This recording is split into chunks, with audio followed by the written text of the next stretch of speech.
সূরা আর Rome. Rahman রহিম আল্লাহ তাআলার নামে।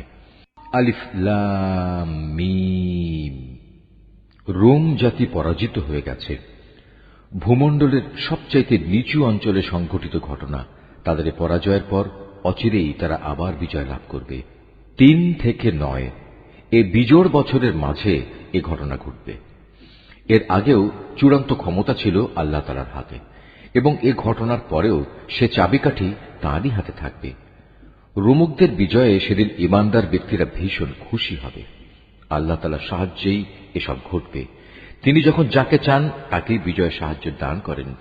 তিনি মহাপরাক্রমশালী ও পরম দয়ালু।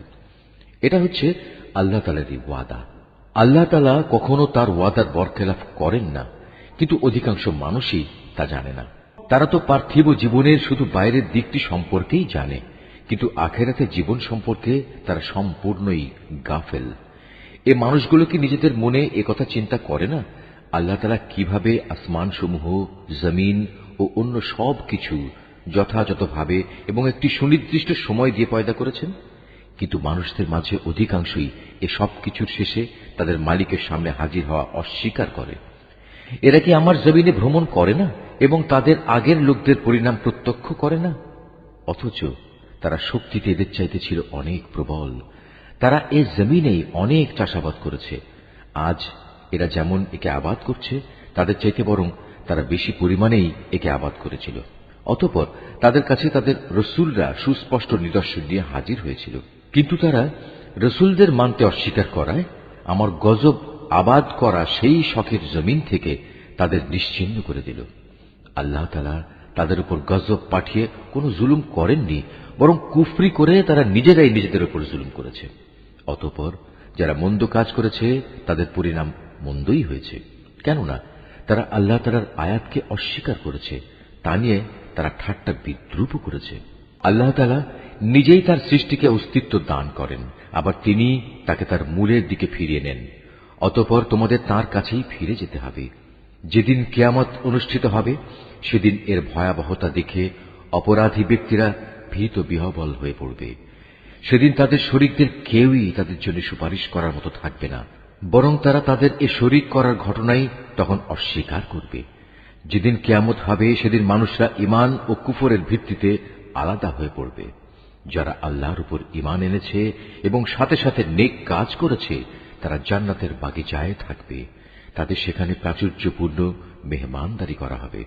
অপরদিকে যারা কুফরি করেছে এবং আমার আয়াত অস্বীকার করেছে শেষ বিচারের দিন আমার সামনাসামনি হওয়ার ঘটনা, তাদের আযাবের সম্মুখীন করা হবে। অতএব দিবাশেষে যখন তোমরা সন্ধ্যা করো তখন আল্লাহ তাআলার মাহাত্ম্য ঘোষণা করো। যখন সকালবেলার মাধ্যমে দিনের শুরু করো তখনও।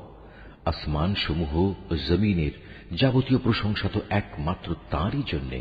তাঁর মাহাত্ম্য ঘোষণা করো যখন তোমরা দিনের দ্বিতীয় প্রহর শুরু করো, আবার যখন দিনের তৃতীয় প্রহর শুরু করো তখনও। কেননা তিনি মৃত থেকে জীবন্ত কিছুর আবির্ভাব ঘটান, একইভাবে জীবন্ত কিছু থেকে মৃতকে বের করে আনেন। তিনি সেই সত্তা যিনি এ জমিনকে তার নির্জীব অবস্থার পর পুনরায় জীবন দান করেন। ঠিক এভাবেই তোমাদের আবার পুনরুত্থিত করা হবে। আল্লাহ তাআলার কুদরতের নিদর্শন সমূহের মধ্যে একটি নিদর্শন এই যে শুরুতে তিনি তোমাদের মাটি থেকে পয়দা করেছেন, অতঃপর তোমরা মানুষ হিসেবে জমিনে সর্বত্র ছড়িয়ে পড়লে। তার কুদরতের নিদর্শন সমূহের মাঝে এও একটি যে তিনি তোমাদের জন্য তোমাদের মধ্যে থেকে তোমাদের সঙ্গী সঙ্গিনীদের বানিয়েছেন, যাতে করে তোমরা তাদের কাছে সুখ শান্তি লাভ করতে পারো। উপরন্তু তিনি তোমাদের মাঝে ভালোবাসা ও পারস্পরিক সৌহার্দ্য সৃষ্টি করে দিয়েছেন। অবশ্যই এর মাঝে চিন্তাশীল সম্প্রদায়ের জন্য অনেক নিদর্শন রয়েছে। আকাশমালা ও জমিনের সৃষ্টি, তোমাদের পারস্পরিক ভাষা ও বর্ণ বৈচিত্র্য নিঃসন্দেহে তার কুদরতের নিদর্শন সমূহের মাঝে এক একটি বড় নিদর্শন। অবশ্যই জ্ঞানবান মানুষদের জন্য এতে অনেক নিদর্শন রয়েছে। তোমাদের রাত ও দিনের ঘুম, তোমাদের তাঁর দেয়া রিজিক তালাশ করাও তার কুদরতের নিদর্শন সমূহের মাঝে একটি। অবশ্য এ সব কিছুর মাঝে যে জাতি আল্লাহর কথা শোনে তাদের জন্য অনেক নিদর্শন রয়েছে। তার কুদরতের নিদর্শন সমূহের মাঝে এও একটি যে তিনি তোমাদের বিদ্যুৎ ও তার আলো দেখান ভয়ে এবং আশা সঞ্চারের মাঝ দিয়ে তা প্রতিভাত হয়। তিনি আসমান থেকে পানি বর্ষণ করেন, অতঃপর তা দিয়ে জমিন একবার নির্জীব হয়ে যাওয়ার পর তাকে পুনরায় জীবন দান করেন। অবশ্য এতেও বোধ শক্তি সম্পন্ন জাতির জন্য আল্লাহকে চেনার অনেক নিদর্শন রয়েছে। তার নিদর্শনসমূহের মাঝে এও একটি যে তার আদেশেই আসমান জমিন নিজ নিজ অবস্থানের উপর দাঁড়িয়ে আছে। তোমরা মাটির ভেতরে চলে গেলে অতঃপর যখন তিনি তোমাদের সে মাটির ভেতর থেকে বেরিয়ে আসার জন্য ডাক দেবেন, তখন সে ডাক শোনা মাত্রই তোমরা উঠে আসবে। এ আকাশমালা ও জমিনে যেখানে যা কিছু আছে তা তো একান্তভাবে তাঁর জন্যই, সব কিছু তাঁর আদেশেরই অনুগত। তিনি সেই মহান সত্তা যিনি গোটা সৃষ্টি জগৎকে প্রথমবার পয়দা করেন, অতঃপর কিয়ামতের দিন তাকে আবার আবর্তিত করবেন। সৃষ্টির প্রক্রিয়ায় সে কাজটি তার জন্য খুবই সহজ, কেননা আসমান সমূহ ও জমিনে সর্বোচ্চ মর্যাদা তো তার জন্যই নির্ধারিত, এবং তিনি মহাপরাক্রমশালী প্রজ্ঞাময়।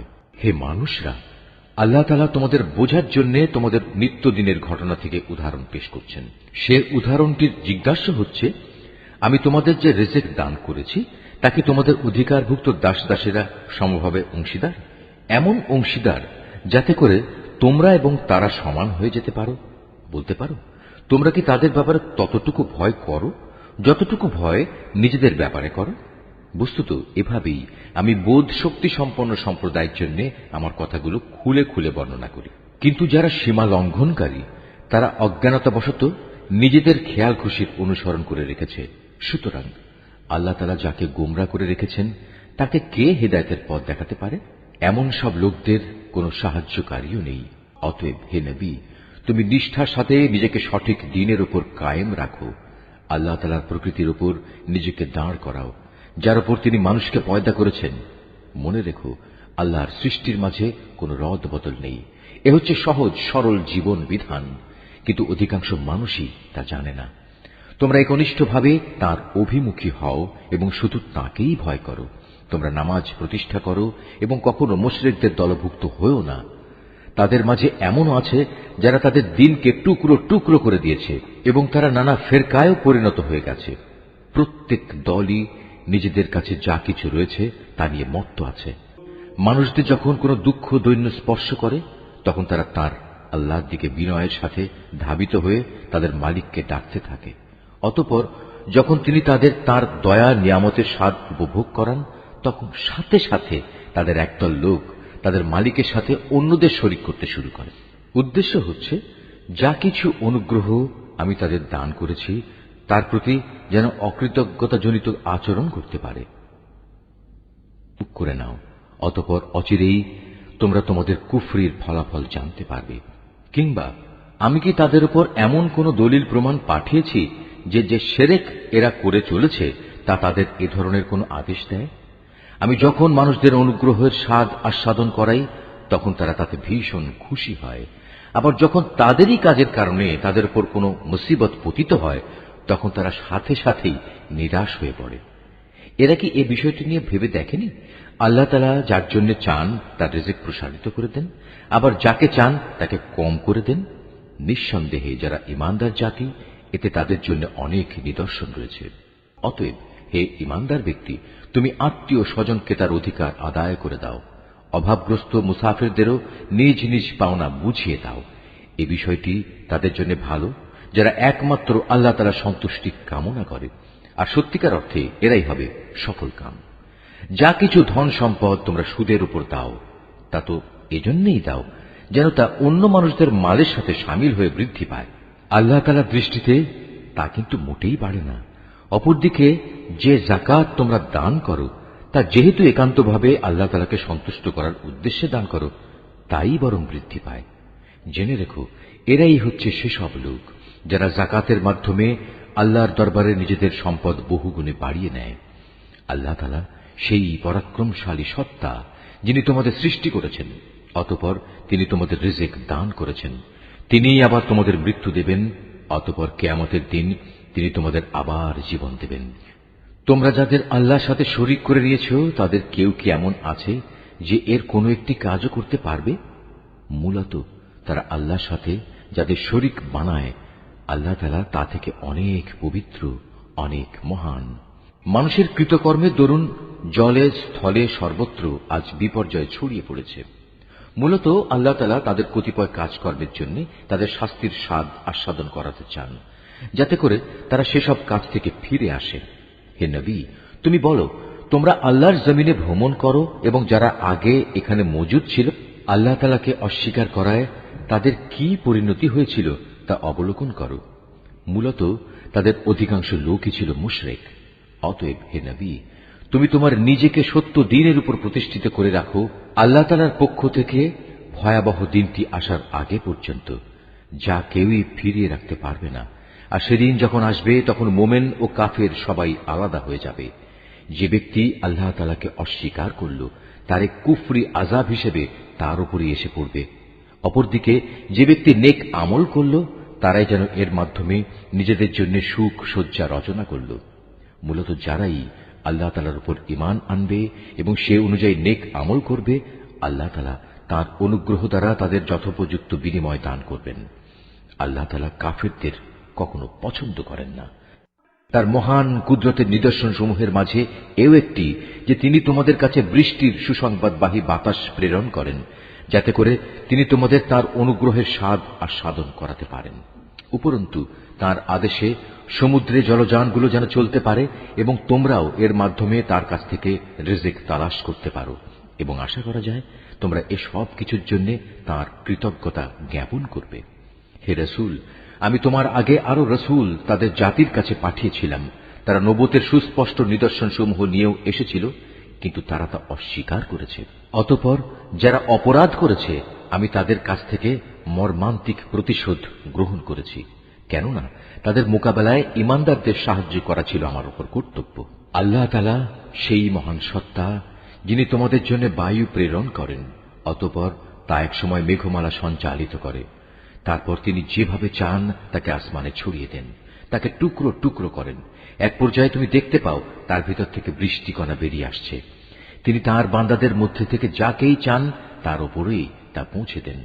তখন তারা এটা দেখে ভীষণ হর্ষোৎফুল্ল হয়ে যায়, অথচ এরাই একটু আগে তাদের উপর বৃষ্টি নাজিলের ব্যাপারে সম্পূর্ণ নিরাশ ছিল। তাকিয়ে দেখো আল্লাহ তাআলার অফুরন্ত রহমতের প্রভাবের দিকে, কিভাবে তিনি জমিনকে একবার মরে যাওয়ার পর পুনরায় শ্যামল ও জীবন্ত করে তোলেন। অবশ্যই আল্লাহ তাআলা এভাবে কিয়ামতের দিন সব মৃতকে জীবন দান করবেন, কেননা তিনি সর্ববিষয়ের উপর একক ক্ষমতাবান।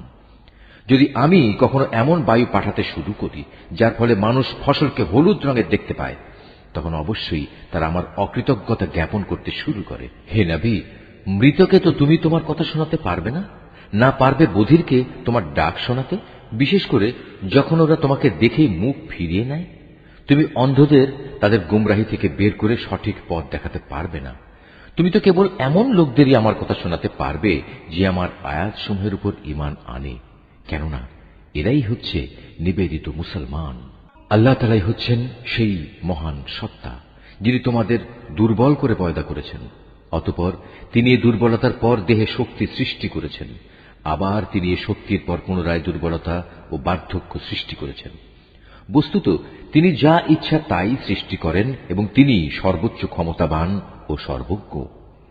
যেদিন কিয়ামত কায়েম হবে সেদিন অপরাধী ব্যক্তিরা কসম খেয়ে বলবে, তারা তো কবরে মুহূর্তকালের বেশি অবস্থান করেনি। আসলে এরা এভাবেই সত্য বিমুখ থেকেছে এবং দাঁড়ে দাঁড়ে ঠোকর খেয়েছে। কিন্তু সেসব লোক যাদের যথার্থ জ্ঞান ও ঈমান দেয়া হয়েছে তারা বলবে, না, তোমরা তো আল্লাহ তাআলার হিসাব মতো কবরে পুনরুত্থান দিবস পর্যন্তই অবস্থান করে এসেছ, আর আজকের দিনই হচ্ছে সেই প্রতিশ্রুত পুনরুত্থান দিবস, কিন্তু তোমরা এই দিনটাকে সঠিক বলে জানতে না। সেদিন জালেমদের ওজর আপত্তি তাদের কোনোই উপকারে আসবে না, না তাদের আল্লাহ তাআলার সন্তুষ্টি লাভের সুযোগ দেয়া হবে। হে নবী, আমি মানুষদের বোঝানোর জন্য এ কোরআনে সব ধরনের উদাহরণই পেশ করেছি। তারপরেও যদি তুমি এদের কাছে কোনো আয়াত নিয়ে হাজির হও, তবুও এ কাফেররা বলবে, তোমরা তো বাতিলপন্থী। এভাবেই আল্লাহ তাআলা তাদের অন্তরে মোহর মেরে দেন, যারা সত্য সম্পর্কে কিছুই জানে না। অতএব হে নবী, তুমি ধৈর্য ধারণ করো, অবশ্যই আল্লাহ তাআলার ওয়াদা সত্য। যাদের শেষ বিচারের দিনের উপর আস্থা নেই, তারা যেন তোমাকে কখনোই সত্য দিন থেকে বিচলিত করতে না পারে।